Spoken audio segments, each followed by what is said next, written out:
But the thing is, if you say that we did not anticipate violence, I remember during former President Obasanjo's time, before the elections, a tanker rammed into our next office at the time. And that was at that time. A tanker, because there was this threat of violence. We've always had rumors and speculation of violence for elections, every major general election in 4 years. So how could we say we did not anticipate that? No, see, you're also assuming that security agencies have the capacity and the capability to be in every nook and cranny of the nation and every election place and can foresee and can dictate that, look, somebody is in the forest or on the street or in the bush somewhere planning to foment trouble. Why can't they don't have to physically man the places. That is exactly why these days. So why can't they deploy? I agree with you, but you can see that immediately it happened, they checkmated it. If they had not stopped it, then it would have been a different story. Do you know if anyone who has been prosecuted because of that violence? That is, I've already mentioned this. You see, at times when you talk of prosecution, isn't it? It is that when you can find those who planned, executed it, but you found spontaneous hoodlums on the streets. Do you get it? And without any perception, and they were killing and maiming people. Do you see? They came in immediately and stopped it. So what makes us think? Now you are saying they should have started going around and say, oh, look, you are a politician, you must have done this, so you are arrested, you are this, you must have done this, you are arrested. And let me tell you, there are some actions at times that even trigger worse reactions.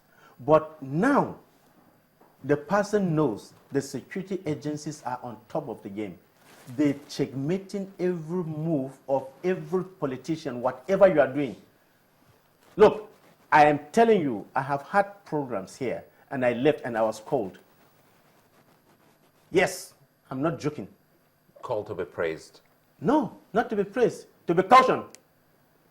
All right, well, we'll take a break. I understand about with the headline news, but we'll come back and I'll take a look at some comments and questions for you, for those who are watching. And go ahead with the headline news, please. Yeah, and our concluding moments now with Dr. Isiwa Adogo. Well, much as people commend the speech by the president, but there are those who are also saying certain things need to be done so that while that comment is made to politicians because it's very important in an election year, so that it will have the necessary backing. But Badru says, for instance, did you read the report of the Limo Commission of Inquiry that looked at the post-2011 election violence? He wants to get your comment, and if you read it, certain things should have followed afterwards. Well, it is because some of the report of that commission that the security agencies have been on top of the game in all other elections that you have seen, and you will have discovered that, look, there has hardly been any that you have had this kind of violence. The president is a man of peace. If he were not a man of peace, I'm sure that the doctrine of necessity before coming in 2010, Nigeria will have been in crisis. You see it? He doesn't need it.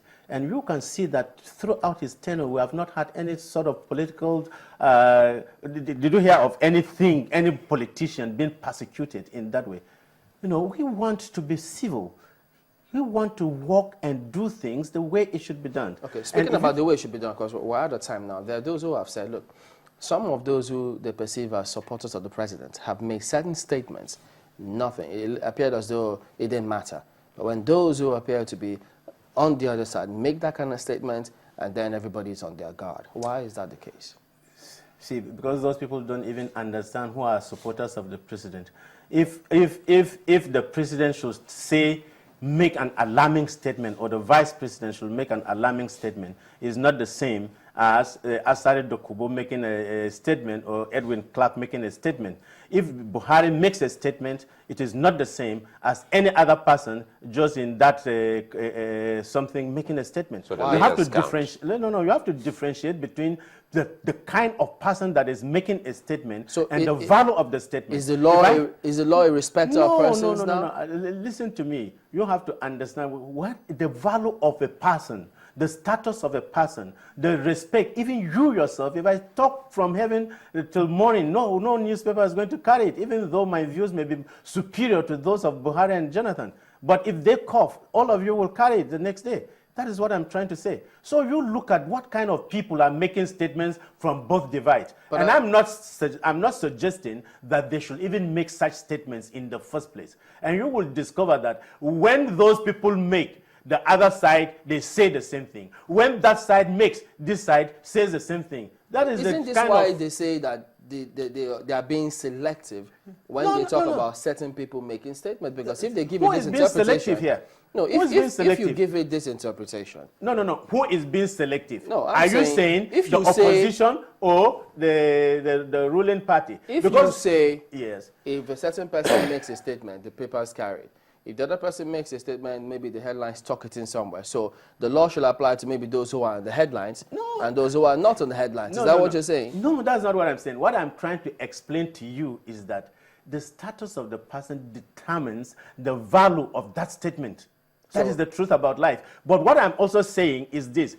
Both sides, whoever says it, you always have a counter statement. So if somebody says that, look, you should have done this and you did not do this, the person is not being truthful. The person is being economical with the truth. What the APC has said in several times, how many people have been arrested or detained, even the highest level of the political hierarchy. Right. So if they have said it over and over again, and the president, in his wisdom, felt that there was no need to heat up the polity. Why would you need to go and arrest Azari Dokubo because he made a simple statement? After all, what was he and what is he? He's not even in government. He doesn't have any position. He's holding nothing. Okay. Do you see? So if those people, I mean, what I am trying to say is that those who matter should avoid making any inflammatory statement directly, or it doesn't matter as far as I'm concerned.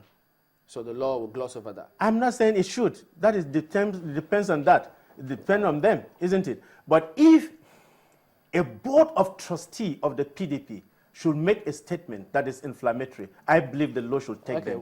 If somebody in the same way in the APC should do so, the law should take them. But those who are on the fringes, seeking recognition, wanting to be heard and to be known, and they don't have any political value, I just simply dismiss them. Thank you for coming on, Dr. Sewadogo, political scientist and a member of the PDP. We're back after this break. Join us again. Thank you very much. Thank you.